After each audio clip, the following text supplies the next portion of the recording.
Hey everybody, happy Friday! All across North America, from Fredericton, New Brunswick, Kip, Dylan, and all the rest of you guys and gals, to El Cerrito, do I say that right? Yes. El Cerrito, California, Anaheim, California. We got Fort Lauderdale, Florida. We got the good people in Minnesota. We got Swami Mishishish in Washington. I can't pronounce it. I'm sorry, man. I'm sorry. I apologize. And hey, how about the people that are in Lenexa, Kansas? Lenexa. I'm coming there. I'm coming to Lenexa, Kansas in February, March? Yeah. For Public Works Week. Yes, absolutely. For Public Works Week. So I'm coming to Lenexa, Kansas. Hey, what are we doing today? Say, Ian, what happened to your fancy set and all of that? Well, you know what? We take that all down and we roll up our sleeves and go casual because this is a coaching session. What? Like a couple of you emailed me, you're like, what is this? The point of this is we stop the bus kind of in the middle of the 3 weeks and you ask questions. And we just have a North American-wide dialogue about whatever it is we're emphasizing. So we'll take your questions about the change continuum. Today I'm going to explain the leadership history survey, and some of you already sent in your questions about that. We'll take your questions about whatever you want to talk about, subject matter or not. And we want to create a dialogue amongst mid-level leaders all across North America. We have like 30 departments across North America participating in this session, which means we literally have 50 in every department, mid-level leaders, 60, 70. I know in one place we have 90 mid-level leaders, almost 100 mid-level leaders participating. That means we have between 2,000 and 3,000 mid-level public works professionals having this dialogue. So we should see a dynamic exchange of information. Now, obviously, we'd like to have your questions in advance. That's why when you got your reminder email, it says, hey, send in your questions. But we'll take your questions now, too. Now, for these sessions, I'm joined by a tremendous professional. There she is. You went to her quick. You didn't even let me introduce her. So this is Gina. She's going to be taking all of your questions. So all of you that had customer service issues or technical issues or whatever kind of issue, and you got an email from Gina, this is Gina. Say hi, Gina. Hi, everyone. And so Gina joins us, and she will take all your questions. Now, you can comment your question or comment. You can post your comment or question in the chat box that you see. You could also, what's the next one, Jeff? Email. You could email Gina your question. And the email was wrong in the reminder. Oh, the it was email, incorrect. The email was wrong in the reminder. Mm-hmm. It said questions, email to questions@buildingthepublicsector.org. It should have been just Gina@thechangingpoint.com. There was something wrong with that email. A little glitch. Yeah. All right. So you can email your questions to Gina@thechangingpoint.com, or you can text in your question. Standard texting rates apply. You can text in your question, or you can go back to text. He has to go. Okay. Yeah. So listen, I know that some of you, like many of you, sit in groups in a room, but you probably got a smartphone. So if you don't feel comfortable asking your question in front of everybody, just text in your question. If you don't want me to say who it's from, don't say who it's from. So that there's a level of anonymity. That's a good word, anonymity. So we're going to take it. Now, some of you did send some questions in, and we appreciate that. But this whole thing, this whole hour, should just be a North American-wide dialogue in the emerging leader, or the mid-level of the public works profession. So we're igniting the fire, right? We're getting this thing off the ground. And we introduced some concepts. We gave you a model for change, because science tells us that 80% of your behavior is unconscious. You just do it.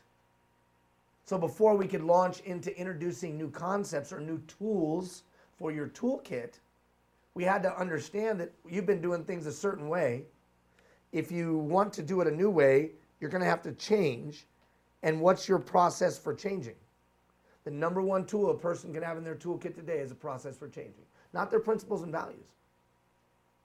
But can you change your style, your approach to what the times require?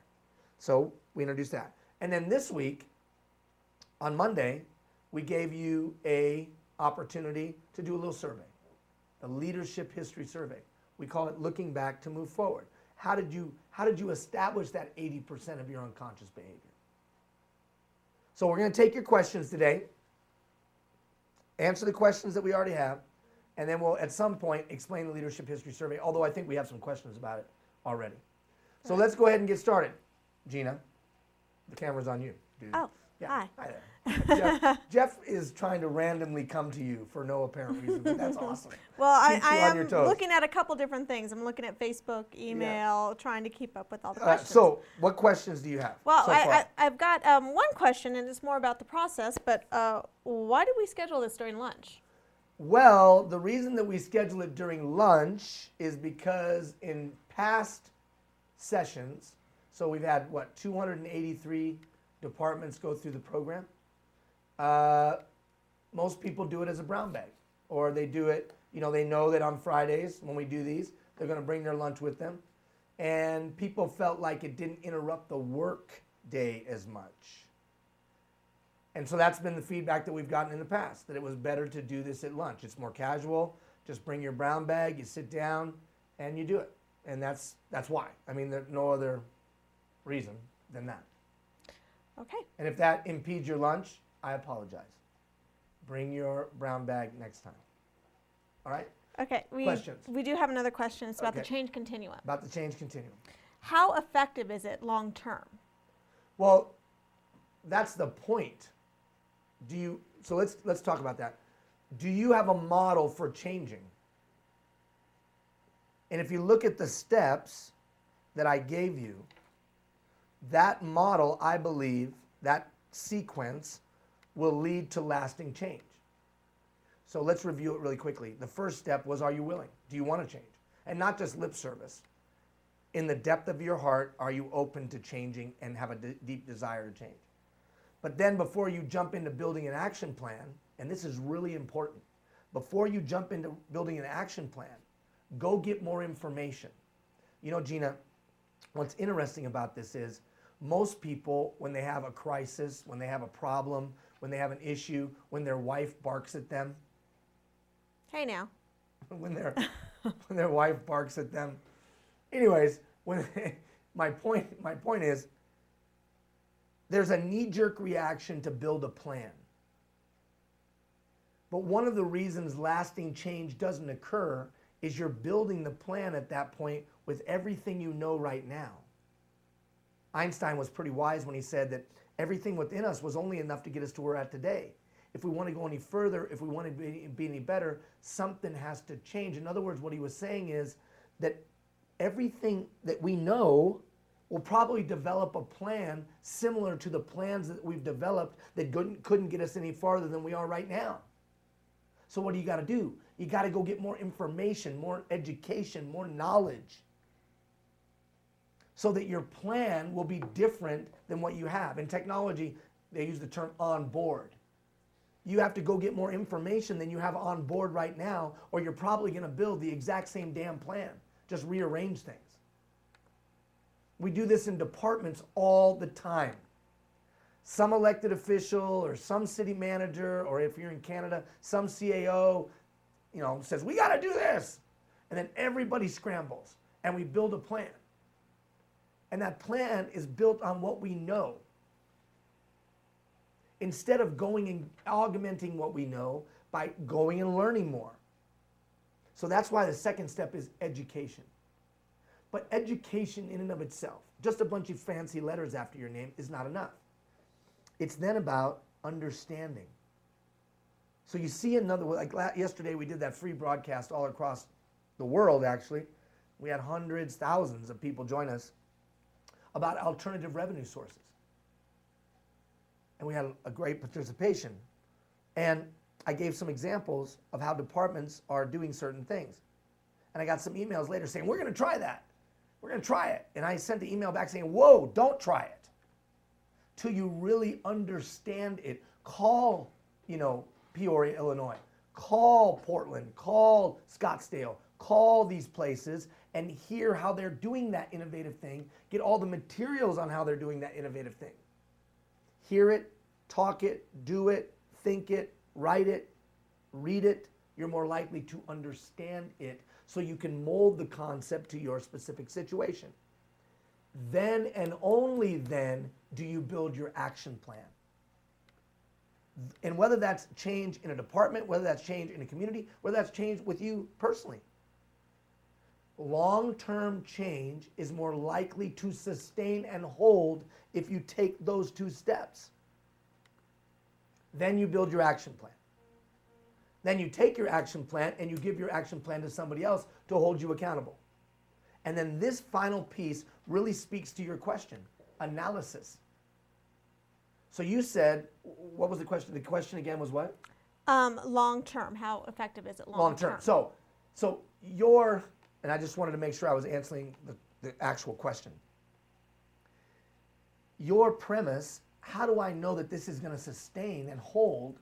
It's because you're going to come back and continue to analyze and analyze and analyze to make sure that the change you wanted and the outcomes you were hoping to achieve through the change are being realized. That allows you to stay relevant. That allows you to stay aligned. It acts as an instrument. I fly in a lot of small planes because I go to a lot of rural places, especially in Canada. I go way up to Fort McMurray and Fort Chipewyan and even in Hay River in the Northwest Territories. You people on the Atlantic, in the Atlantic provinces of Canada, I've been to Shashashi, Labrador. I've been to some crazy places. And I always got to take a little plane, like scary little plane. And so sometimes I sit in the front seat and you see that little thing, you've seen it, Jeff, with the wings, and it goes like this. And you want it to be like this. Because when it's like this, that's not good. Or when it's like that, it's not good. Well, that analysis piece is kind of that little navigational tool. Are you where you need to be? So, that continuum, when used in that specific sequence, I would suggest to you change will hold, and it will hold and sustain. It has changed. 80% of your behavior is unconscious. If you can change that thing, it'll probably hold. The key is going through those steps to make the change and creating the new habit, if that makes sense. Did that answer the question? I think so. Okay, I think next. so. We have a follow-up question to Follow-up this. question. What if you have a plan? Go to her so I can take a drink. What if you have a plan and are willing to change, but the environment you work in is not willing to change? Ah. That's a good one. Yes. And not to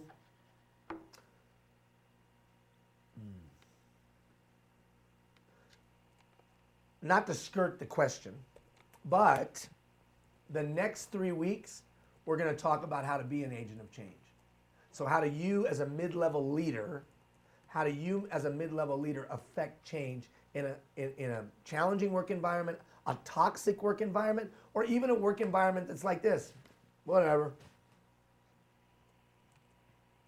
right? Where there's attitudinal barriers. Don't drink soda water when you're doing a broadcast. That's bad. Note to all of you that might want to do this someday, just drink regular water. Don't drink bubbly water, because then the bubbly water is all bubbly, and then you want to burp the whole time, and that's not good.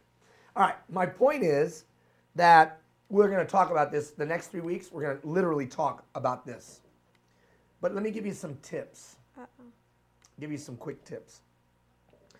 If everybody around you doesn't want to change, remember this. All change is driven through trust. People won't change unless they trust you.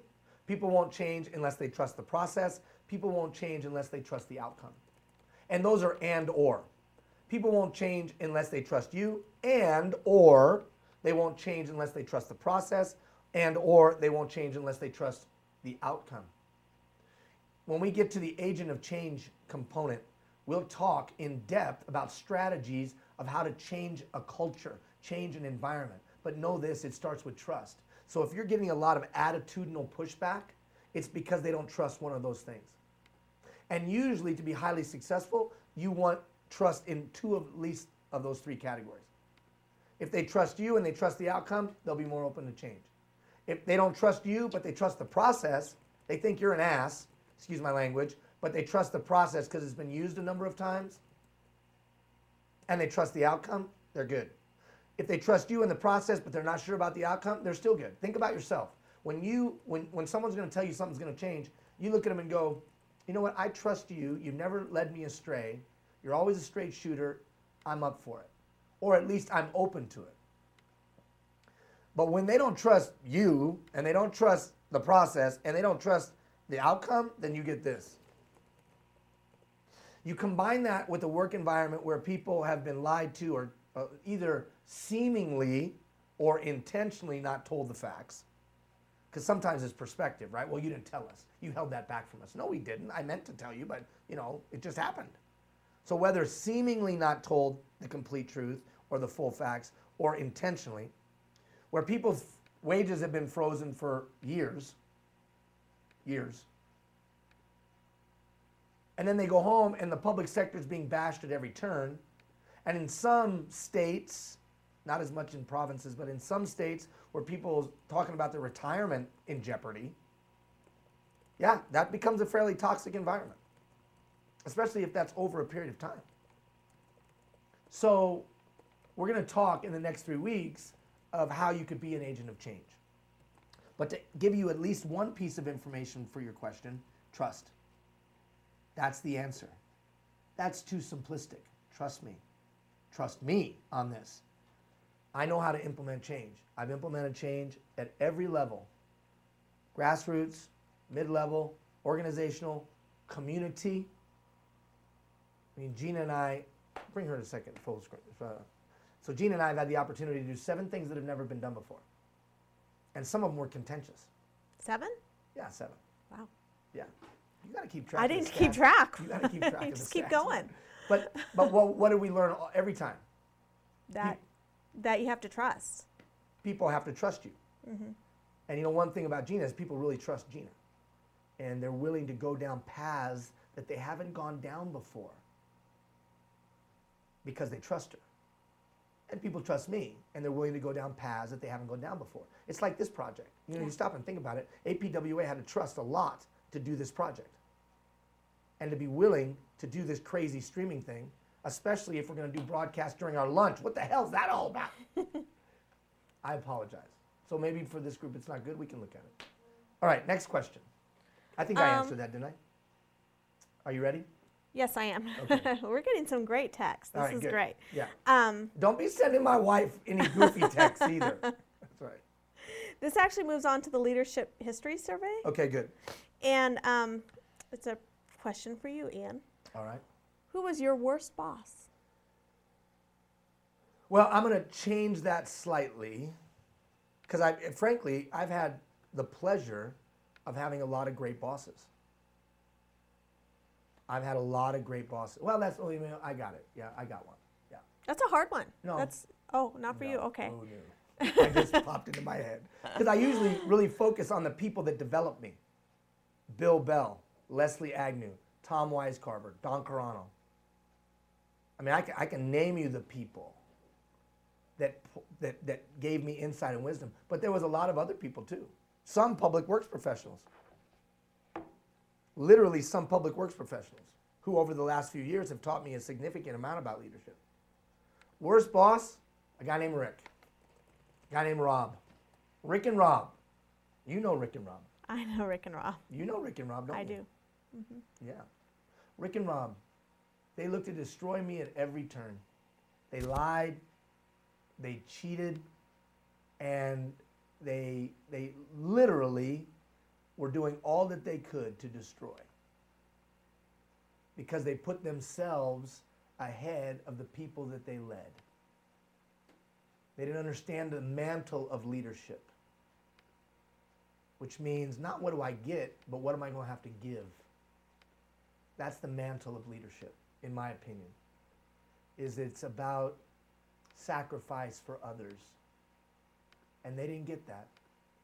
they always took the first, we'd all go get up and eat, and I've always been of the opinion, let everyone else eat first and then the leader goes. They'd always get in line first. Now you say, well, that's such a little thing, but that's how they thought. That because I'm the leader, I get everything first. Because I'm the leader, I get the best this, I get the best that, I get the best this, I get the best that. I get to come in a little bit late, go home a little early. And that just smacked me wrong. But then they manifest themselves in all else that they did. We're going to talk about that leadership history survey. So did that answer the question? Yeah. Or do you think it was more, what were the attributes that they exhibited? Yeah, like what made them, and you said that. I think you answered the question. Well, one thing I would say, they didn't understand the mantle of leadership. That leadership is about doing things that others won't. And that's how you inspire people. When people see you doing things that they thought or wished or wanted, but for whatever reason don't, they're inspired. When they see you go the extra mile, when they see you put in the extra time, when they see you take the risk, when they see you transparent, people are willing then to follow. I don't want to get into it a lot. Well, I guess I'll get into it a little bit. You got to give people a reason to give you permission to lead them. And they never gave me a reason to follow them. They never gave me that thing that made me say, I'll give my all to you. Now it's interesting because it was always in comparison to my best bosses, because my best bosses always gave me a reason to follow them, to give their all to them, my allegiance, my loyalty to them. So we're going to talk about it because I know there's some other questions about the leadership history survey, and we're going to go through it. All right, what other questions? Because I hear your phone buzzing. Yeah, it's going. Good. We got a lot of questions. And you know what? Tell us where you're questioning from, because I'd like to be able to tell the world where you're questioning from. Go to her so I can take a drink of my bubbly water. Okay. This is anonymous. I am a new supervisor at my job where everyone else has been here for years. I've been in that position as well. I was brought in specifically to initiate and enact change, but those I'm supervising don't trust anything. That's familiar too. How can I build trust while things are already in the process of changing? Yeah. So, and again, that specific question we will answer during Agent of Change. During the 3 weeks of Agent of Change. I would, 1, slow down. 2, talk less, listen more. So when I say slow down, I mean, whoa. I'm in a new environment. These guys and gals have been around for a while. They don't trust much.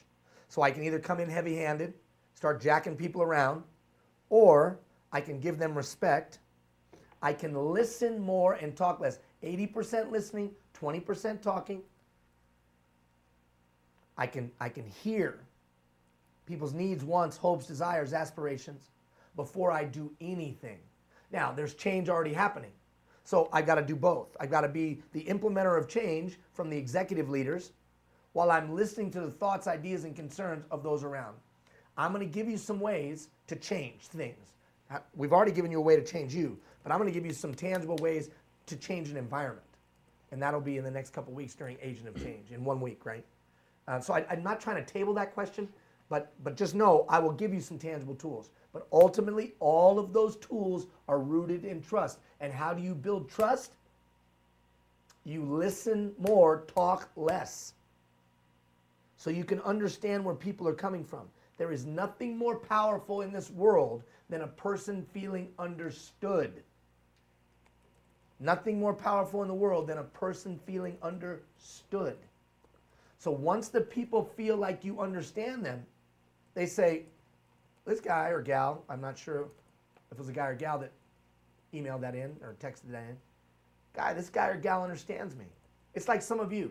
Some of you have emailed me already. You've been like, Ian, you understand what's going on in my place. Or Ian, you understand what's going on in our shop. Or Ian, you understand what's going on in our department. Or Ian, you understand what's going on with Public Works and you haven't even worked in Public Works. Wow, you understand us, Ian. Some of you have already emailed me that. And you know what? You trust me a little bit more. Because I do. Because I've hung out with 50,000 of you over the last 4 years. So to answer your question very directly, talk less, listen more, build trust, seek to understand, and now all of a sudden people open up a little bit. In other words, they go from this to this. If you can get them to go from this to this, then you can get them to go like this. I'm in. But we'll talk about that during Agent of Change. Next. I have a technical issue. I have some people saying they can't hear Ian, but they can hear me. But Okay, what's going on there, Jeff? but others in the chat box are saying they can hear Ian. So Okay, well, whatever. I'm really sorry about that. Are we good in the... We're good, okay. Okay. You see levels on both of us? Yeah? Okay, others are saying they can, so I don't know. Okay, well, I don't know. Maybe they have one speaker off, Yeah. one side of the speaker Sorry. off. We're on both channels. We're Okay. good. All right, next question. Okay, Do we have another question? not right now. Okay. Do we want to answer the question on the Leadership History Survey? You want to go through the questions? Sure. Let's go through the questions. So Okay. Gina's going to read the questions. And so the point of the Leadership History Survey was for you to look introspectively, hey, how did I become what I am? Well, I don't have a leadership style. Yeah, you do. It either organically grew up through your life experiences, the goods, the bads, the tragedies, the victories, the good bosses, the Bill Bell, Leslie Agnew, Tom Wise, Carver, Don Caranos of the world, and the bad bosses, the Ricks and the Robs. You were influenced by those same people just like I was. By people like them, right? And that organically created the leadership approach you have now. Or you were trained to be a leader. You were in the military, you were in ROTC. Or you had a mentor in your first job and they grew you up to be a leader.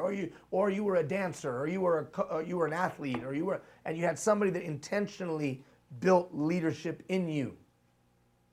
Either way, the question is, are the leadership approaches you're using the ones that times require? Because that's the only question that matters. All right, let's go through that. Unless you have a question, let's go through that leadership history survey. Where were you born? What type of neighborhood was it? City, suburb, country? Okay, so what can that mean? Well, it speaks to formality, as crazy as it may seem. If you grew up in the country in a rural area, you're probably less formal. You're probably used to somebody just dropping in on your front door and saying, hey, how you doing? And you like to run and operate that way, maybe. Now, look, we're not trying to put anybody in a pigeonhole here.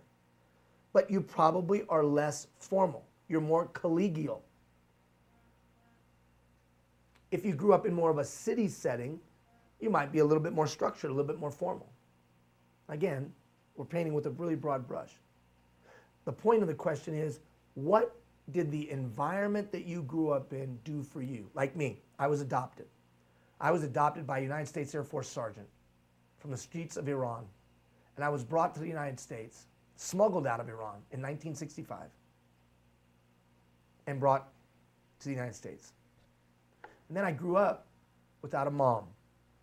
And my dad, although a decorated hero, was a pretty hard guy, pretty violent guy. And we grew up I grew up in Tucson, which was small at the time. So even though I was going through difficult circumstances, I had a network of people that supported me. I lived in a lot of different homes. And I now like to build groups. I like to build groups, and I like to have family. Even though they might not be my family, I like to have groups. That's why I like this so much, because I like groups. I like to hang out with you and hear from you. And why? Where does that come from? Well, maybe it comes from I experienced that as a kid, and those were the most cherished times. But what if I have somebody that I'm working with that doesn't like that? Do I take them out? You don't fit me? Or do I bend my leadership style to them and realize that maybe they had a different life experience and life circumstance, so I adjust to meet them? See, in the past, bosses demanded that you bent to them.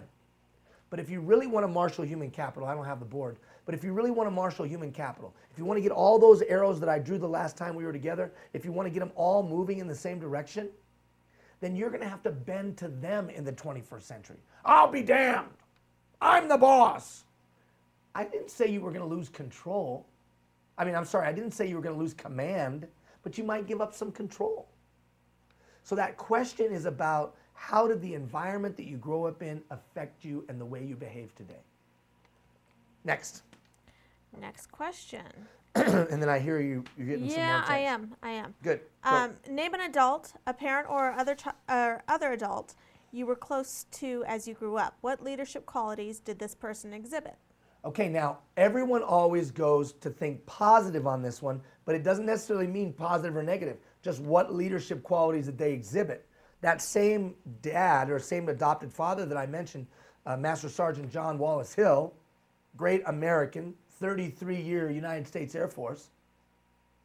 He was phenomenal at teaching me about what the United States Air Force taught him. But he wasn't the most loving, caring guy. So on one hand, I have a pretty good sense of duty or responsibility sometimes. Or I have a pretty good sense of what it means to be connected to something bigger than oneself and sacrificing for that.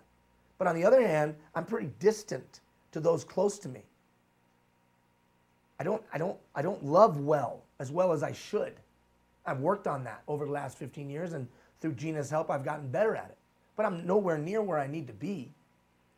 That's because the leader was my example. And then I saw different leadership styles. But as a young person, that's the leadership style I saw. And I tell you right now, I committed myself to never being like my dad. And yet there are days I walk through my house and say, how in the heck did I become just like John Wallace Hill? I'm sure you've done some of the same. What's my point here? My point is it serving you well? Notice this isn't a value judgment. I'm not here to judge your life, and you shouldn't be here to judge mine. It's just, are those things that God instilled, those leadership qualities that were imprinted on you, are they serving you well? Because if they're not serving well, what should you do? Change it. Okay, next one, Gina. Next question. What was your first real job? What leadership learnings did you obtain from that job? You know, the funny thing about this question is, it really, again, goes to that imprinting. How did you get onboarded in your first job? Did you just get thrown in? You just get thrown in and you had to find a way to win? I bet you that's how you train people today. I bet. 75% of the time, that's what happens. If that's how you got trained up, that's how you're going to train somebody else up. But does that serve you well? Probably not. So when that first job, what leadership qualities did you take, and are they still relevant? Like I glanced over to the chat box and somebody said something around, and I think there's a question in the chat box. Mm-hmm. I mean, they're working you hard today, Gina. They are all over the place. Come on! I love it. We're having a dialogue. All right, listen. So, lead by example. Lead by example. You got to lead by example. Lead by example. Well, when I have 1,100 employees, how do I lead by example? The majority of those 1,100 employees will never see me. Now, certainly, those around me, I got to lead by example. But lead by example sounds great, except when you start to supervise larger and larger groups. So sometimes the leadership qualities that were instilled in you or that you found to be dear and true to you are no longer relevant. All right, next. Okay. Do you want questions or you want to go back to the leadership history survey? Do the questions involve the leadership history survey? I think we should go through the okay. We'll go through the list and then because we have time, so then we'll hit every question. Okay. But you know what? Good job on the question. Yeah. Oh. This goes, I'm sorry. Who was your best boss? In what ways was this person a good leader? Okay, 2 things on this question. 2 things. 1, who was your best boss and what were the attributes and qualities, basically, that they exhibited? This tells me immediately what you expect in a leader. Immediately. Absolutely immediately tells me what you expect from a leader. You know, this is a great question to go and ask the people that work for you. They don't have to tell you who the leader was, just what were the qualities of their best leader, and you will absolutely immediately know how you're being judged every day. Immediately. Immediately. For you personally, are you exhibiting those qualities? So you immediately know what you respect out of a leader. You know what? The mistake I made? The animosity that I had for Rick and Rob so blinded what I could have learned from them. I hated their style of leadership. Hated it! As my kids would say, hated it! But you know what? I missed the opportunity because both of them were brilliant, right? They were both brilliant. Yeah. I mean, they're brilliant guys. But because I got caught up in their style, I missed the opportunity to learn and grow. Because they had some things that they were really good at. Otherwise, they wouldn't be where they were at. What's my point? So you got your list of those qualities and you say, man, this is what a leader's like, because that's my best leader. But what happens when the person who's leading you doesn't exhibit those? Do you shut them off? Do you cut them? Yeah, that's it. No good. That could actually do you harm. That might not serve you well. Here's the second piece. Call them. What? So that's going to be my challenge to you. That's your exercise. That best boss that you wrote down, I want you to connect with them if they're still with us. Track them down. Call them on the phone. Find them on Facebook. Google them, whatever. And then get a hold of that person and tell them, I was asked to write down who my best boss was, and it was you. And you made a significant difference in my life. And I'm calling to thank you. That phone call could change their day, their week, their month. It'll sound something like this. I just called to tell you that you made a significant difference. You're the best leader I ever had. And I wouldn't be who I am today without you. There'll be silence on the other end of the phone. And then you'll hear this. Are you drunk? Because we're just not used to that kind of a call. You think you might make their day? You think you might make their week? You think you might make their life? Finally, number 2B, can you be somebody's best boss? Is somebody writing your name down on question number 6 and number 6? It's 6 and 6, isn't it? Yeah. It's typo. No 5s. No 5s. No 5s. Could you be the answer to that for someone else? Why not? You have the opportunity every day to be somebody's best boss. Somebody was your best boss. You have the opportunity. That's the beauty of leadership. All right, what's the next question, Gina? I think it's the last question, isn't it? Yeah, the last question. The last number 6. The last number 6. What one significant No, worst boss. Well, you answered that. No, I want to say what it means. I didn't answer that. What was your worst boss? Who? Who was your worst boss? In what ways was this person a poor leader? Okay, now what does that tell you? It tells you you absolutely will not tolerate from a boss. And I certainly alluded to it a moment ago, for sure. But it tells you absolutely will you not tolerate from a boss. So who was your best boss tells you what you expect. Who was your worst boss tells you what you will not absolutely tolerate. So 2 points on the who is your worst boss. 1, don't call them. Just caution, don't call them. Second, or 1, that was not a 1. So 1, are you exhibiting any of those qualities of your worst boss? That's 1. 2, ask your people who their worst boss was. Not their name, just the qualities. What comes from that? Question, who was your best, who was your worst? You know exactly how you're being judged. You're knowing what they expect from you and what they will not tolerate, just from those 2 questions. You see, we're trying to change the dynamic. Just because you have the title of supervisor or boss doesn't mean anything anymore today. You got to get people's permission to lead them. I don't like that, Ian. I have the title. I worked hard for this. They should do what I say. Great, and you're going to get this. Or you can build a trusting relationship with them by finding out, one step could be to find out what they expect from a boss, who was their best boss, and what they will not tolerate, who was their worst boss. Asking it in those ways gives you some real insight. And then the last question was, what one piece of leadership advice? The importance of that is it still relevant? So you think it's the most important thing of leadership, but is it still relevant today? Is it still effective? And are you doing it? Can't be a gap between your principle, this is the most important part of leadership, and your practice. I never do that. I know I get caught up in that sometimes.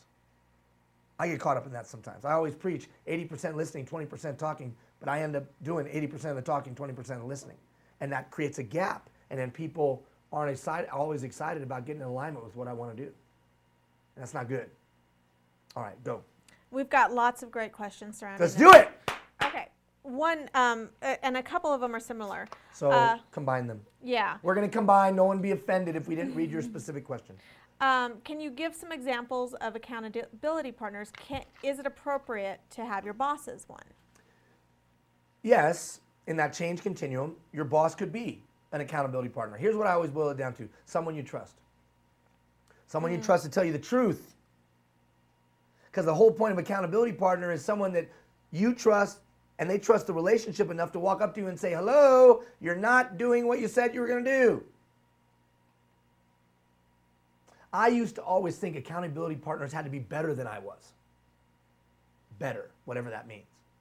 Or I had to admire them. No, they just need to be somebody who's got the you-know-whats to walk up to me and say, hello, you're not doing what you said. You're not following the plan that you laid out.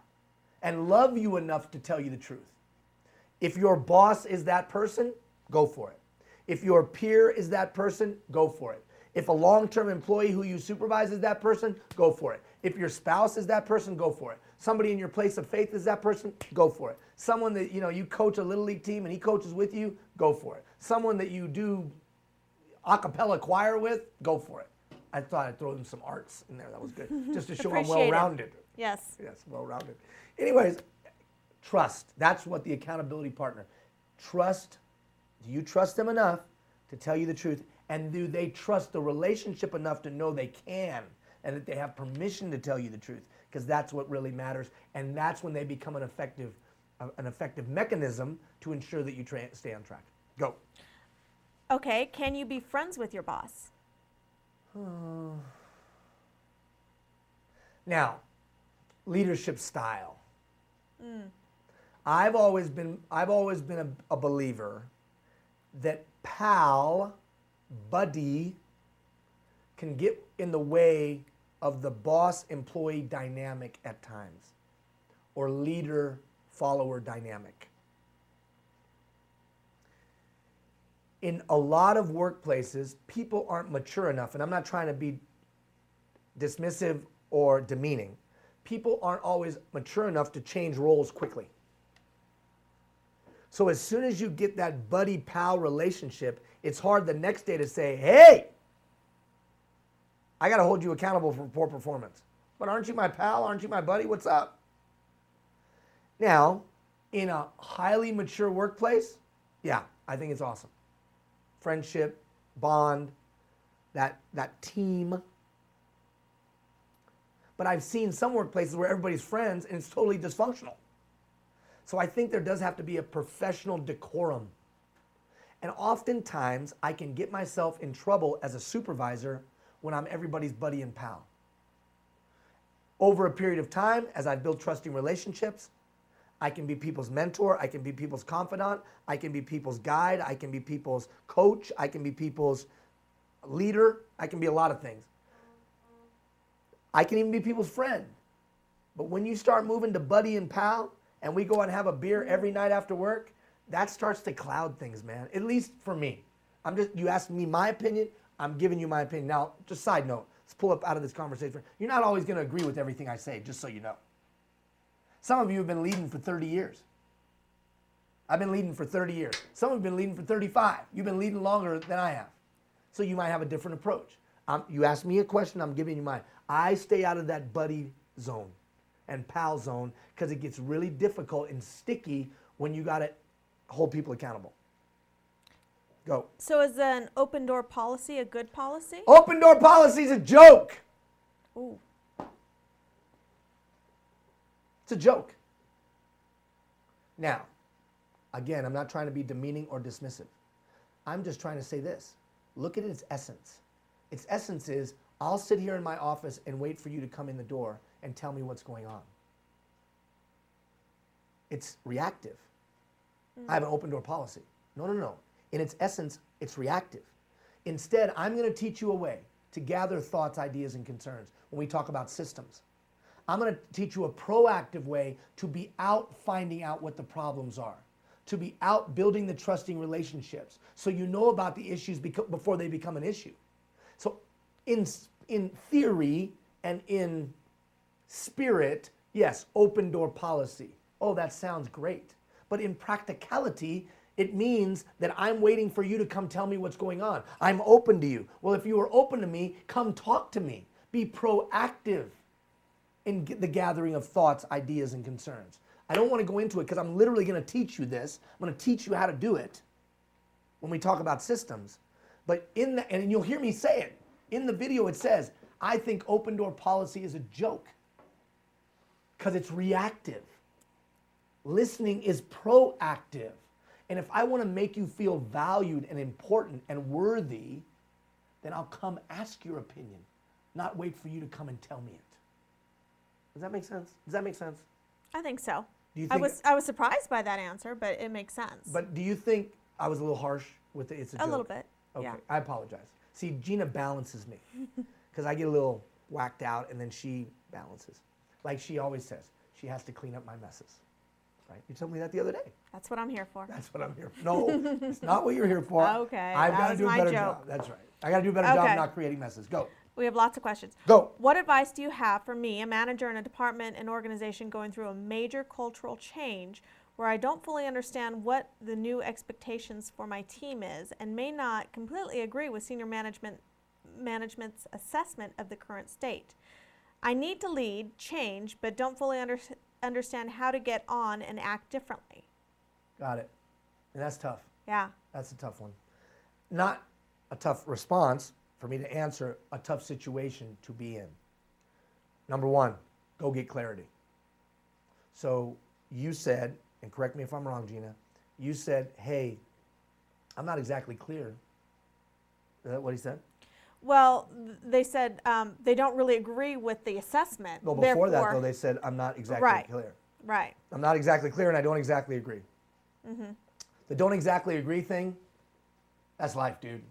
Good soldier, mid-level leader.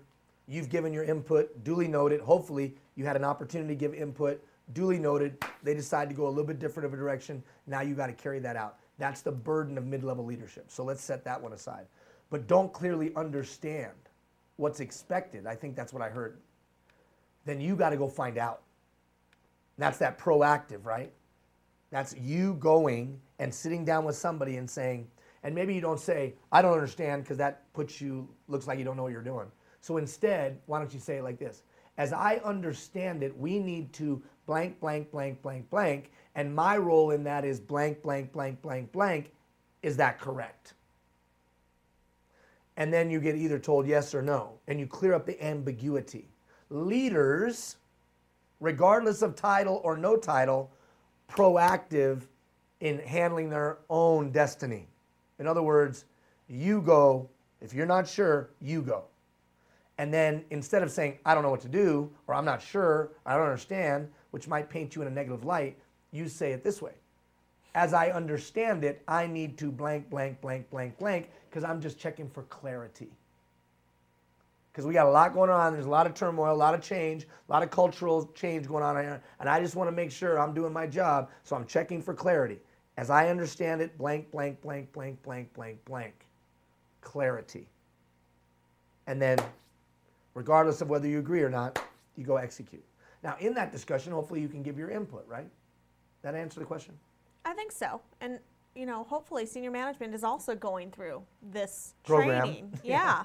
Yeah. So when I talk to your directors later today, right, hopefully I'll be able to give them some insight into how to affect change. And it's funny, when we talk about agent of change, I'm going to give your directors a model for implementing cultural change in a department.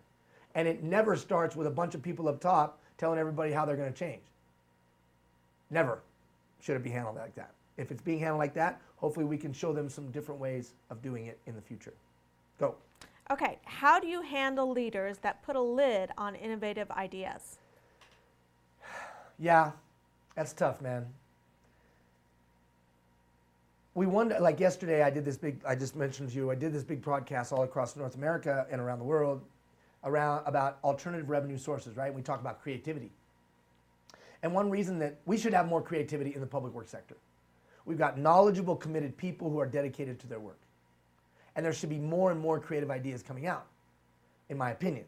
Now, somebody sent me a note yesterday saying, well, you just don't know about them. Well, I gotta believe I'm interacting with a lot more public works professionals than most. And I don't see anything that's like pow, pow. But it's funny, after that, I did get some emails that made me more aware of a few. But anyways, why don't we just see just leaps and bounds innovation? And I think a part of it is because no one's willing to take a risk because of what you just said. We don't create environment for innovation. Just keep your head low and don't cause any trouble. In your specific instance, where the leader doesn't want to innovate for maybe whatever reason, maybe they've been told they can't do anything different, or maybe they've quit and stayed. How many of you know leaders that have quit and stayed, right? They're just walking out their last couple years. They quit a long time ago, but they still come to work every day. Or whatever the reason is. The only way to open up innovation, and I'll help you with this, because I'm going to start talking about it in the coming weeks, but we got to be innovative and then give models for innovation.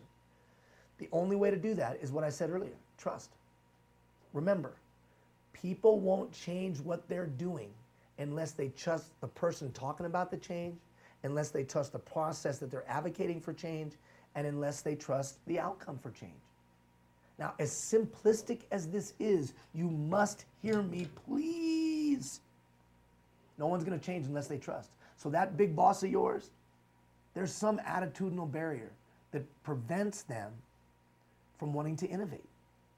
You got to build some trust with that person so that they, when you look at them and say, no, really, we can try this, they go, I trust you.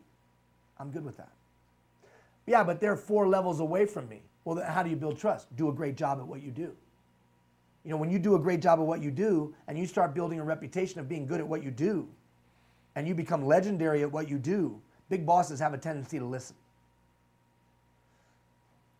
When we talk about agent of change, we'll talk very specifically about how to affect change from the middle, which will give you some real tools. But ultimately, as simplistic as it may sound, the answer to your question is, if you've got an environment that nobody wants to innovate, then you've got to change the environment. The only way to change the environment is to build trust with people, peers, and those above you, so that they'll be more open to change. There's the reason people are reluctant to innovation / change is because there's some kind of attitudinal barrier. They got to trust it. Next. I think the same approach can answer this next question too. What happens when my supervisor is confused and can't give you clarity? Yeah, when my supervisor doesn't know what the heck's going on. Mm-hmm. When my supervisor can't lead their way out of a paper bag, then what do I do? When my supervisor has quit and stayed, let's say, either they're inept or they're a good-hearted, well-meaning person that's just ill-informed, or they're utilizing an old leadership style that's no longer effective, or they're out of favor with the big bosses. You ever had that? Where your boss is out of favor with the big boss, so you get the ramifications of that? Whatever it is, if your boss can't give you the clarity that you need, then you got to go seek that clarity from somebody else. Yeah, but what if my boss is the director? Then maybe you need to help that person create clarity. Like, here's an example. You could ask a series of open-ended questions to help them articulate what might be in their mind or in their heart. So what I hear you saying, boss, is blank. And what you want me to do is blank. Is that right?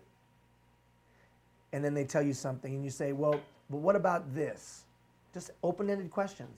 Because sometimes what happens with bosses having been one, is that you have a vision, you have a direction, you know exactly what needs to be done, but you have a hard time explaining it.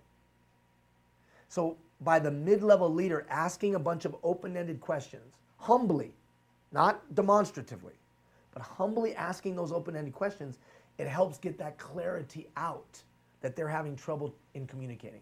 One of the biggest challenges for public works leaders, both those that came up on the engineering side and those that came up, you know, on the public works side, is communication.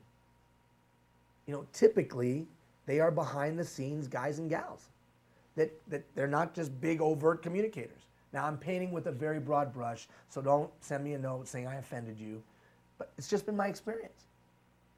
You know, they're just not big talkers. So sometimes I find that they have trouble bringing clarity. So we can help with that. We'll teach some things, but you can help with that as well by asking for clarity through asking open-ended, let me understand kind of questions. So what I understand you to say is this, and what I understand us to be doing is that. And can you give me a little bit more give me a little bit more of this, and when you say that, you mean, and it helps them process the information. You know, we can't judge so hard. Well, that person sucks. Well, do they? Or do you just need to help them a little bit? And hopefully they'll be open to that help if you've built a trusting relationship with them. All right, go. Because we got 2 minutes. We got 2 minutes? Yeah, we have a couple just comments first. Comments! I always love them. One of them, I think, was going back to how do I get somebody to understand my innovative ideas? And this person is suggesting make a case with data and facts, and that leads to communication styles, I think. Yeah, and you know, come back to me. Absolutely make a case with data and facts, no doubt. And we'll talk about that when we talk about implementing change. But in its essence, the data and facts lend to what? Building trust. Show a series of examples. Here's where they've done it in other places.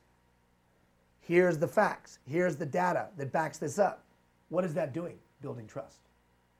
We'll teach you a number of different ways to build that trust, to initiate that change. But in its essence, it's still about building trust. So whether I build trust by building a trusting relationship, whether I build trust through my communication style, whether I build trust through facts and data, all of that combines to get the person to trust the outcome, the process, or the person more. Go. Just a comment, the best advice somebody's sharing, people are not dogs, ask, don't tell. Yeah, you know what? One of the best management movies in the history of mankind? The movie Babe. Where the pig asks the sheep to do. The dogs bark at the sheep. Now, I'm not implying that the employees are sheep. Don't send me an email. I'm just saying that's what you're talking about, right? Mm-hmm. And write this down in some white space free of charge. Do things with people and not to them. And you'll marshal human capital in the 21st century. Do things with people and not to them. The autocratic leadership approach will not work. You barking at people will not work. It's not going to get all those arrows going in the same direction like I drew a couple of days ago. Okay, we're coming to the end of our time. You got one or two more? I got one more question, and, okay. it goes back to what we were talking about before. What if your boss feels like someone doesn't need to understand what they are in charge of to be a supervisor of that department? They feel like they don't need to understand. Well, that means that your boss, if that's true, is an autocratic leader that doesn't know how to get the most out of people. When people understand, they feel comfortable and safe. When people feel comfortable and safe, they're more likely to perform better.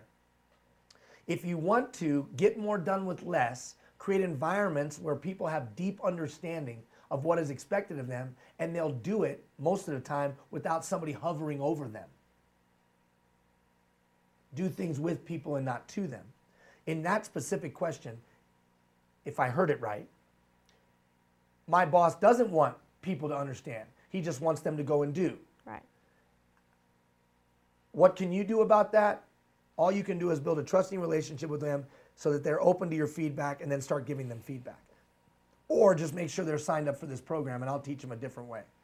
That will be more effective for them, they'll have less stress, and certainly will be less stressful to everybody else. All right, we're running over time. Got anything else? We're good. All right, hey, lively. If I didn't answer your question, just send Gina the email. She'll throw her email back up there. She'll She'll forward me the question. I'll answer it online. On Monday, I'm going to give you another exercise to do for the week. It'll help you understand people and them understand you. But the main thing I want you to do is you connect with that best boss. And then send me a note and let me know how it went. Send me a note and let me know how it went. You connect with your best boss. I don't have time to do that. You don't have time to make somebody's day. You don't have time to make somebody's week. Come on, man, really? And just as importantly, are you going to be somebody's best boss? When I ask that question 3 or 4 years from now, are they going to write down your name? Well, at least I'm not their worst boss. Well, even if it's this, yeah, he was okay. Yeah, she was all right. Is that what you want? Come on now, let's be great leaders. Thank you for all you do. Hope you have a great weekend. We'll check in with you on Monday with the next task of building the public sector one leader at a time. Thanks, Gina. See you later.